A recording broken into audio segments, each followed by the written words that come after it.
마침표를 찍으시는 분이라고 하는 제목으로 함께 은혜를 나누도록 하겠습니다. 자, 여러분들 중에 이제 자녀들이 있는데 자녀가 잘 되기를 바라지 않는 분은 아무도 없을 거예요. 모두가 다 자녀들은 잘났거나 못났거나 잘하거나 못하거나 다 복받기를 원하는 것이 부모의 마음이지 않습니까? 하나님도 마찬가지죠. 아니, 하나님은 더 하시죠. 그래서 인간을 창조하시고 생육하고 번성하고 충만하고 정복하고 다스리라고 하는 이런 복을 주셨습니다. 자연 만물들에 의해서 피해를 입는 것이 아니라, 재앙을 당하는 것이 아니라 자연 만물도 다 다스리라는 거죠. 영적인 모든 것들도 다 다스리라는 것입니다. 다스림을 받는 것이 아니라 다스리는 복을 누리라고 말씀하셨어요. 요한계시록 1장 1절 이하의 말씀은 바로 어떤 사람이 복 있는가를 말씀해 주시고 있는데, 하나님의 말씀을 읽는 자와 듣는 자와 지키는 자가 복이 있다라고 말씀하셨고, 대칭 구조로 마지막에 어떤 사람이 복이 있는가, 바로 요한계시록 22장 6절로 21절까지의 말씀을 통해서 복 있는 사람으로 살아야 된다라고 우리에게 말씀해 주시고 있는 것이죠. 자, 이 마지막 어떻게 살아야 복이 있는 사람인지에 대해서 말씀해 주시고 있는 이 요한계시록 22장 6절로 21절까지의 말씀은 바로 이런 구조로 되어져 있죠. 오직 하나님 앞에 영광을 돌리는 그런 삶을 살아서 이제 그리스도 안에서의 삶을 살아야 된다는 것입니다. 그리스도의 밖에 있으면 뭐요? 영원히 멸망당하게 된다라고 하는 것이죠. 오늘 주시는 말씀은 바로 알파와 오메가이신 예수 그리스도 안에 있어야 된다는 것입니다. 그 안에 있는 자들은 참된 평화를, 안식을, 승리를 누리게 되지만, 그렇지 못한 자들은 마지막 심판에 그 심판을 피할 수가 없게 된다라고 말씀을 하시고 있습니다. 자, 여러분들의 인생은 누구의 것입니까? 우리들은 흔히 내 인생 내 것이라고 생각합니다. 나 좀 내버려둬, 내 마음대로 하게. 그런데 여러분들의 그 원하는 대로 여러분들의 인생이 지금까지 흘러왔습니까? 그렇지 못하죠. 우리의 생각대로, 우리의 계획대로 안 이루어지는 거예요. 왜? 우리의 인생이 내 것이 아니라 우리의 인생의 주인이 따로 있기 때문인 것입니다. 여러분, 모든 이야기에는요, 시작이 있고 끝이 있습니다.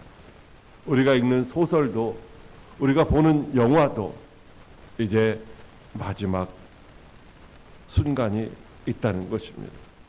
우리의 인생도 마찬가지입니다. 우리가 종종 착각을 하고 살고 있지만, 그러나 내 인생의 시나리오를 내가 쓰는 것이 아니라 바로 하나님이 시작하셨고, 하나님이 내 인생의 시나리오에 마침표도 찍는 줄로 믿으시기 바랍니다. 여러분, 우리가 원하는 대로 다 된다고 한다면은, 노력한다고 해서 다 된다고 하면은 이제 다 성공하지 못할 사람이 누가 있겠습니까? 그러나 분명한 것은 이제 우리 마음대로 안 된다는 것입니다.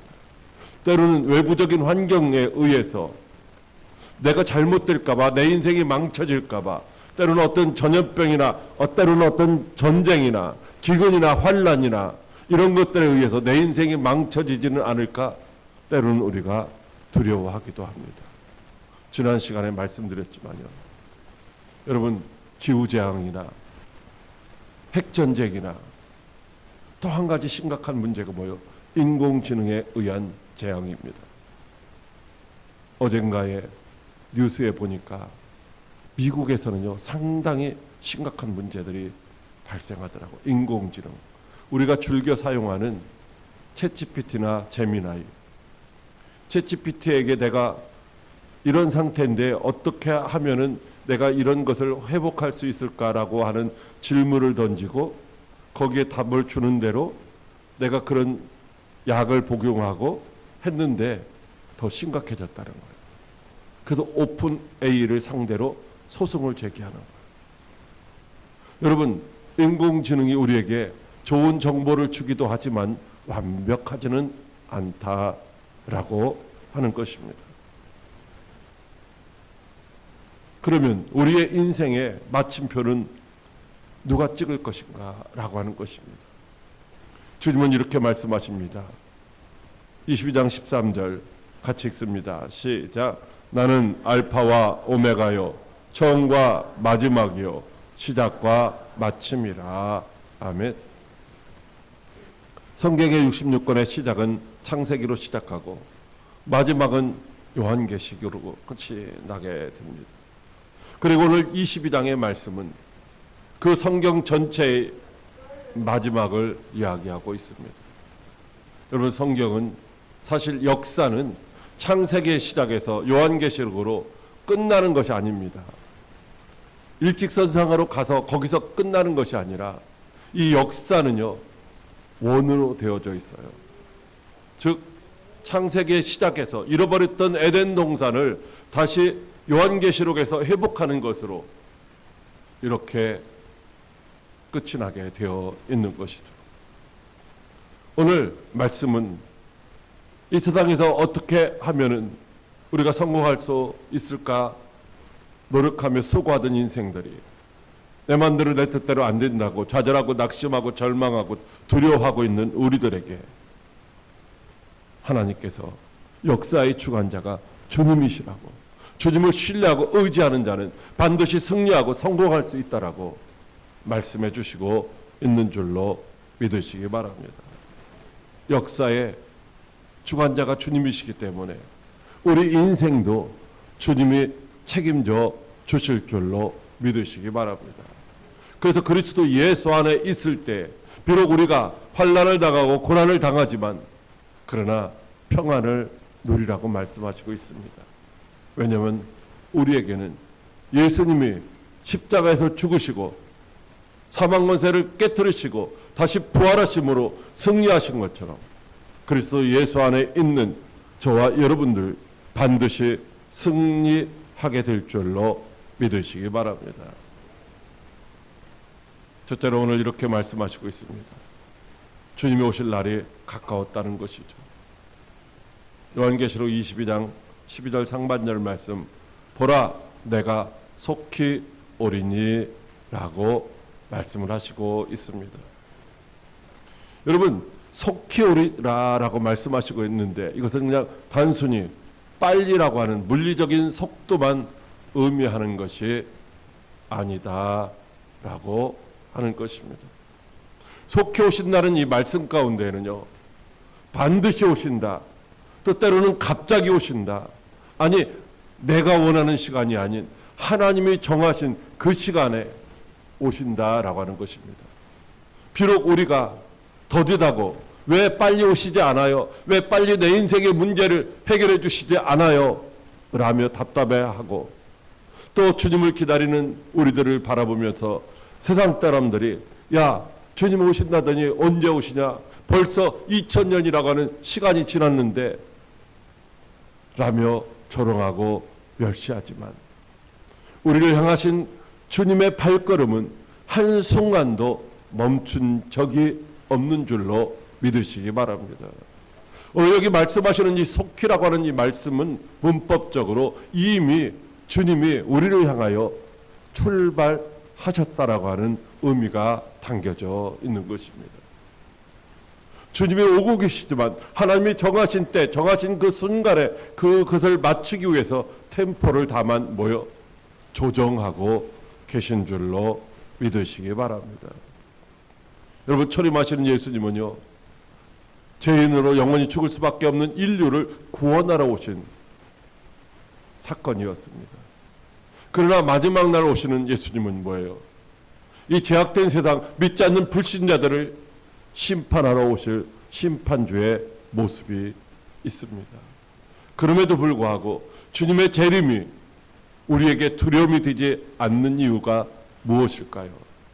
그것은 저와 여러분을 향하신 하나님의 그 크신 사랑의 약속이 있기 때문인 것입니다. 오늘 주님이 오시는 것은 주님이 오시기를 손꼽아 기다리던 신부에게 신랑으로 오시는 주님을 맞이하는 그 감격의 기쁨의 순간이 되는 줄로 믿으시기 바랍니다. 여러분, 우리가 이 주님의 오심의 기다림은 단순히 그냥 막연히 기다리는 것이 아니라 주님이 우리에게 맡겨주신 이 사역의 사명을 감당하는 충성된 삶을 살아갈 때에 주님 앞에 서는 기쁨이 있고 즐거움이 있는 것이죠.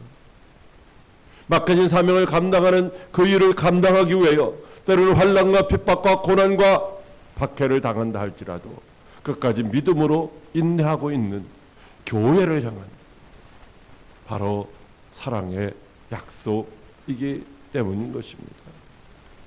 사랑하는 광해교회 성도 여러분, 우리는 때로 주님이 왜 내 형편과 사정을, 내 처지를 알아주지 않으시냐고, 내 인생의 문제를 해결해 주시지 않느냐고 원망하고 불평하고 낙심하고 좌절할 때가 없잖아 있지만, 그러나 주가 주신 사역의 사명들을 감당하기 위하여 눈물로 기도하며 믿음으로 인내하는 저와 여러분들의 모든 모습들을 주께서 다 기억하시고 가장 좋은 때에 가장 좋은 모습으로 우리에게 다가오실 줄로 믿으시기 바랍니다.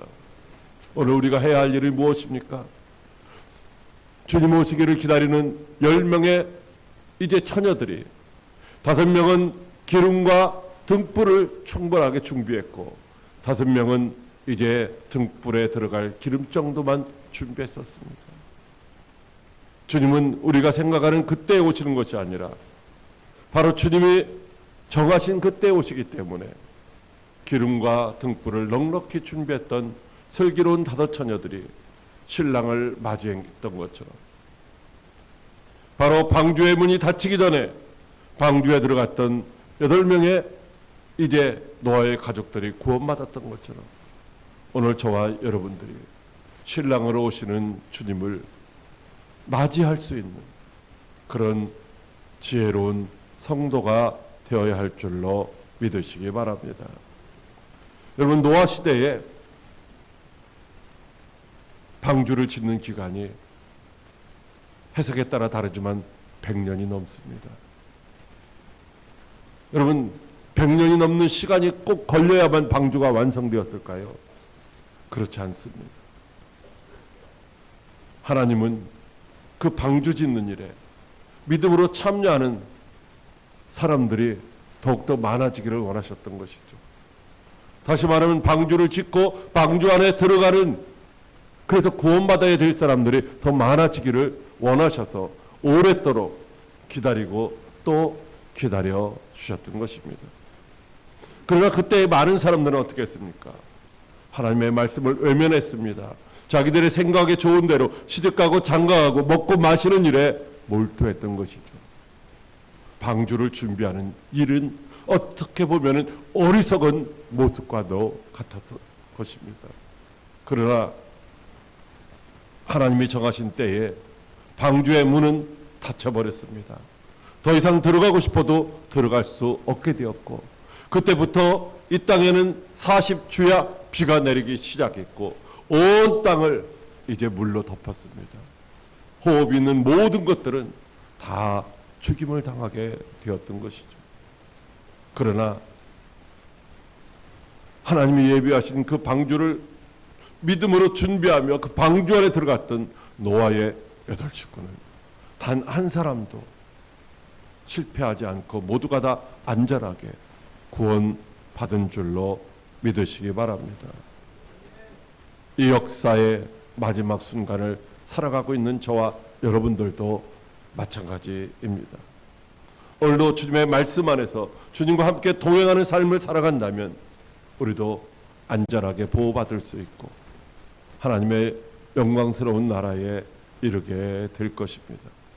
중요한 것은 오늘 우리가 그리스도라고 하는 방주 안에 있는가라고 하는 것입니다.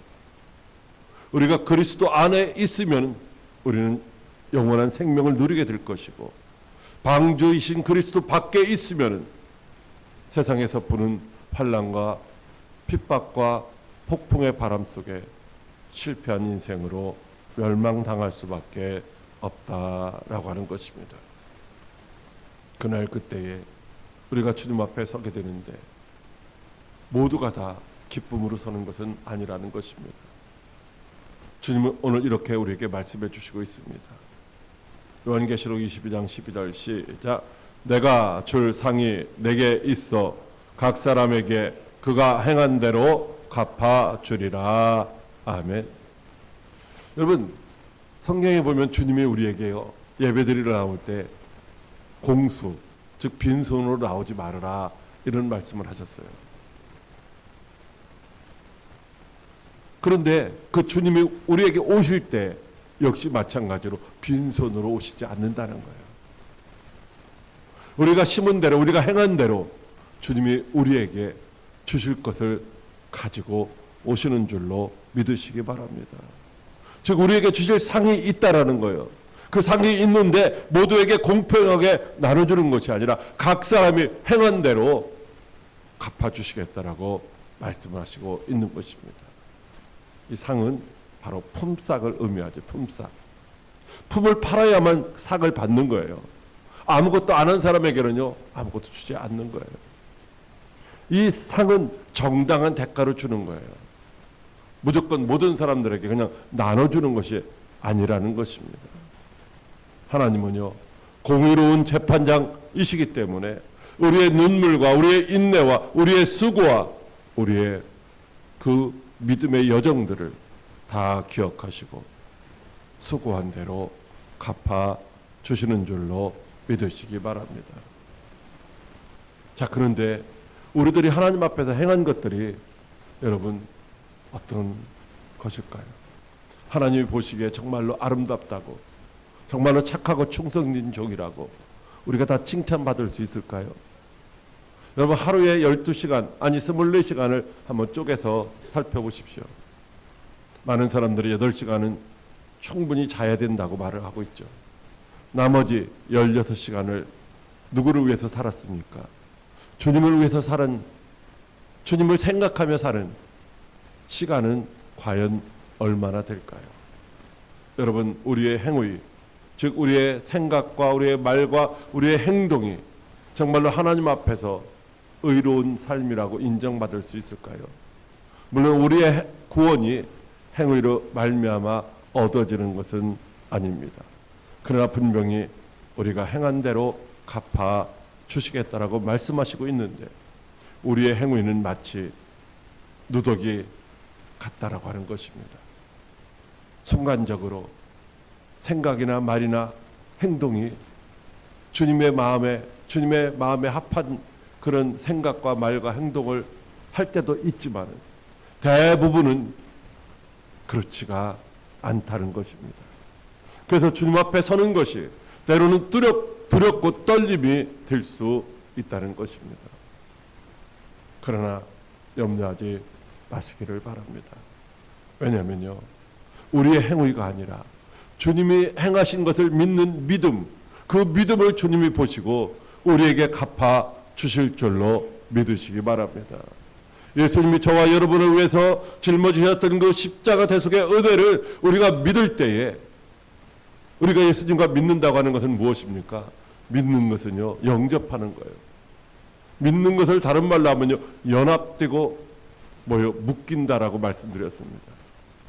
주님과 연합되어서 우리가 십자가에서 죽고 주님과 연합되어서 예수님의 부활과 함께 새 생명을 얻는 것, 바로 이것을 통해서 우리가 주님 앞에서 의로운 자라고, 즉 의인이라고 칭함을 받게 되는 줄로 믿으시기 바랍니다. 우리의 행위가 아니라 예수 그리스도의 그 행위를 믿는 믿음으로 우리를 평가해 주신다라고 하는 것입니다.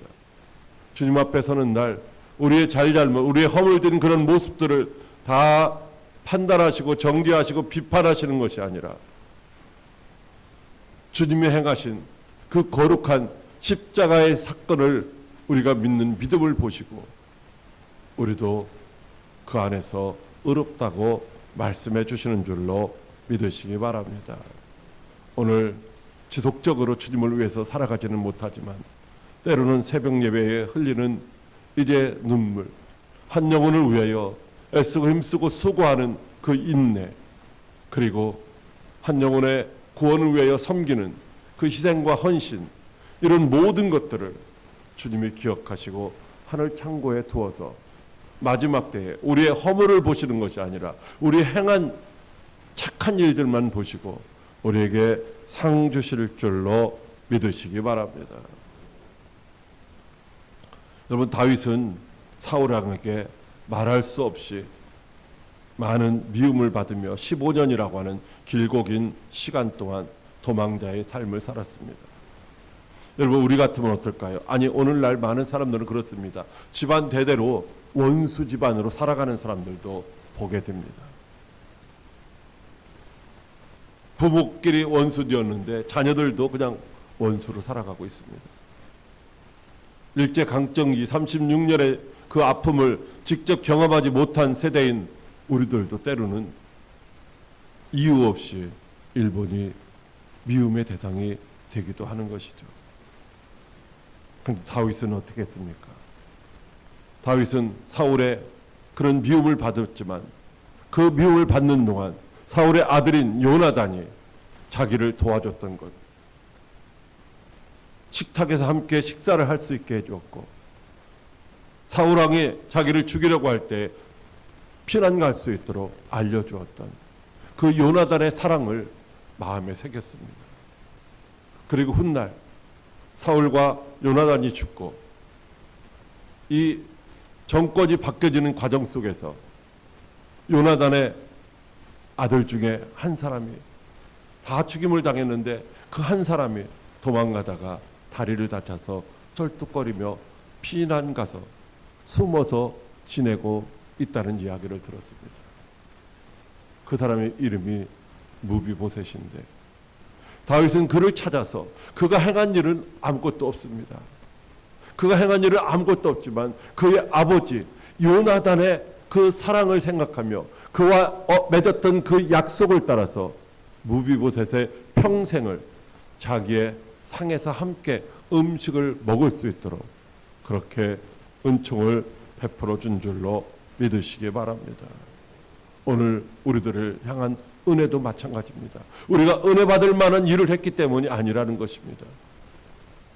은혜를 받을 만한 어떤 공로나 노력이 있었기 때문이 아니라는 것입니다. 주님이 행하신 그 일을 믿는 믿음 안에서 살아가는 우리들에게 주님은 이제 주님이 행하신 그 일의 모든 것들을 우리가 행한 것으로 인정해 주시고 하나님 앞에서 착하고 충성된 종이라고 잘했다고 칭찬받고 상급받게 하실 줄로 믿으시기 바랍니다. 예수님은 어떤 분이십니까? 예수님은 바로 내가 알파와 오메가라고 이렇게 말씀을 하시고 있습니다.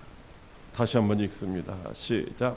나는 알파와 오메가요 처음과 마지막이요 시작과 마침이라. 아멘. 같은 의미죠. 같은 의미인데 세 번 반복되고 있습니다. 알파와 오메가라고 하는 말은 바로 헬라어의 첫 번째 글자와 마지막 글자입니다. 우리로 말하면 기억과 히읗을 말하고 있는 거죠. 사실 우리 이 훈민정음 이것도 있잖아요. 다 뜻이 있다고 하더라고요. 우리가 다 몰라서 그렇지. 근데 히브리어나 헬라어는 분명한 글자 하나하나에 의미가 담겨져 있습니다. 자, 알파와 오메가라고 하는 이 말씀은 바로 주님이 모든 언어의 주인이시고 역사를 주관하시는 분이시다라고 말씀해 주시고 있는 것입니다. 처음과 마지막이라는 말씀은 주님이 천지 만물을, 우주 만물을 다 창조하셨던, 시작을 하셨던 그분이시고, 그리고 이 세상을 마지막에 심판의 완성을 이루실 분이시라고 말씀하시고 있는 것이죠. 시작과 마침이라는 말은 바로 하나님이 저와 여러분의 인생을 보시기에 심히도 좋았다라고 말씀하시는 그런 모습으로 우리를 시작하셨던 그 주님이 우리의 마지막도 보시기에 심히 좋은 아름다운 모습으로 마치 주실 분이라고 말씀하시는 줄로 믿으시기 바랍니다. 우리의 인생을 시작하신 분도 주님이시고 우리의 인생의 마지막도 주님이 맞춰 주실 줄로 믿으시기 바랍니다. 여러분, 요한복음 8장 말씀에 진리가 너희를 자유케 하리라고 말씀하셨습니다. 진리 안에 있을 때 우리는 참된 자유를 누리게 됩니다. 이 진리라는 말, 에메트라는 단어인데요, 히브리어로 바로 알레프와 맹과 타브라고 하는 이 세 글자가 모여서 에메트, 진리가 되었습니다. 알레프 첫 글자죠. 시작, 그리고 마지막, 타브라는 단어가 마지막 단어인데 마침입니다. 시작과 마침 뿐만 아니라 가운데 맴, 과정까지도 변함이 없는 것이 진리라는 것입니다. 하나님은 진리십니다. 예수님은 내가 곧 길이요 진리요 생명이라고 말씀하셨고, 성령님은 진리의 영이라고 말씀하시고 있습니다. 시작도 과정도 마침도 하나님의 뜻대로 다 이루어지는 줄로 믿으시기 바랍니다. 세상의 철학도 사조도 다 변하지만 그러나 우리를 향하신 하나님의 뜻은 어제나 오늘이나 영원토록 동일한 줄로 믿으시기 바랍니다. 알파와 오메가의 의미는 바로 창조주이신 예수님께서 우리의 인생을 시작하셨다는 말씀인 것입니다. 저와 여러분이 우연히 태어난 것이 아닙니다. 부모님의 의해서 그냥 예정에 없이 태어난 것이 아니라는 것입니다. 우리를 향하신 하나님의 목적이 있고 계획이 있고 뜻 가운데 우리가 각각 그 뜻을 이루기 위해서 지음받은 존재인 줄로 믿으시기 바랍니다. 아담의 후손으로 태어난 우리들, 죄로 말미암아 그 계획이 망가져 있을 때에 바로 하나님께서 우리를 사랑하시는 그 크신 사랑으로 독생자 예수 그리스도를 십자가에 내어주심으로 예수님의 십자가 대속의 은혜가 망가진 우리의 인생을 새롭게 하시고 회복시켜서 하나님의 뜻 가운데서 아름답게 마무리되도록 인도해 주신 줄로 믿으시기 바랍니다. 여러분, 우리의 인생의 마지막은 바로 세상의 어떤 권력이나 어떤 자연적인 재앙이나 어떤 질병에 의해서 맞춰지는 것이 아니라 바로 우리 인생의 주인이신 주님이 하나님의 영광을 위한 아름다운 마무리를 이루어 가실 줄로 믿으시기 바랍니다. 여러분, 요셉의 생애를 한번 생각해 보십시오. 요셉은요, 아버지의 사랑을 받으며 자랐지만 형제들의 미움을 받았습니다. 형제들의 미움을 받는 속에서 웅덩이에 던져지기도 했고 결국은 미디안 상인들에 의해서 애굽으로 팔려갔습니다. 아버지의 사랑받던 요셉이 보디발의 집에서 말할 수 없는 수모를 견디며 종살이했습니다. 그러나 그것으로 그의 비극이 끝난 것이 아니라 억울하게 모함을 당해서 옥살이를 해야만 했던 것입니다. 여러분, 이런 과정 속에서 우리들은 어떨까요? 낙심하고 좌절하고 인생을 포기할 수밖에 없을 것입니다. 하나님은 안 계시다. 하나님은 살아계시지 않다. 아니, 하나님은 나를 버리셨다. 이렇게 원망하고 불평할 수 있을 것입니다. 그러나 하나님이 요셉에게 보여주셨던 그 꿈은 요셉의 삶의 여정 속에서는 도무지 성취될 수 없을 것 같은 그런 환경이었지만 하나님은 요셉에게 주셨던 그 꿈을 이루시기 위하여 한순간도 멈추지 아니하시고, 그리고 하나님이 정하신 때가 되니까 마침내 요셉을 애굽의 총리가 되게 하신 놀라운 역사가 있었던 줄로 믿으시기 바랍니다. 하나님이 시작하셨기 때문에 하나님이 그렇게 영광스러운 모습으로 마침표를 찍으셨다라고 하는 것입니다. 오늘 저와 여러분의 생애도 마찬가지일 것입니다. 타고난 것이 환경이나 모양이나 이런 모든 것들이, 또 때로는 지금 살아가고 있는 내 삶의 모습들이 때로는 하나님께 버림받은 것 같고, 그래서 실패한 인생 같지만, 그러나 그리스도 예수 안에 있는 저와 여러분들의 결말은 반드시 영광스러운 것으로 나타나게 될 줄로 믿으시기 바랍니다. 오늘 역사의 결론은 비극이 아니라 영광이라는 것입니다. 어떻게 하면? 여러분의 알파, 즉 여러분의 인생을 시작하신 분이 누구실까요? 주님이십니다. 그것을 믿으시기를 바랍니다. 여러분의 마지막도 누가 맞춰주실까요? 주님이 맞춰주실 것입니다. 역사의 표는 사람들에 의해서, 권력자에 의해서 이제 쓰여지는 것이 아니라 주님이 지고 지금도 이루어가고 계시다라고 하는 것입니다. 오늘 알파와 오메가이신 예수 그리스도께 온전히 영광을 돌리는 삶을 살아야 하는 것입니다. 속히 오리라 약속하셨던 그 약속의 말씀을 붙드시기 바랍니다. 언제 오실지 우리는 알지 못하지만 주님은 이미 오고 계시다라고 하는 것입니다.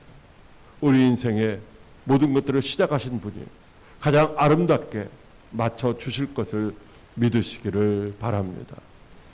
그런 믿음으로 아멘 주 예수여 오시옵소서라고 고백할 수 있는 저와 여러분들이 되었을 때, 우리의 현재의 삶이 비록 고난과 고통의 연속이라 할지라도 우리의 마지막은 반드시 승리와 기쁨과 영광으로 끝나게 될 줄로 믿으시기 바랍니다.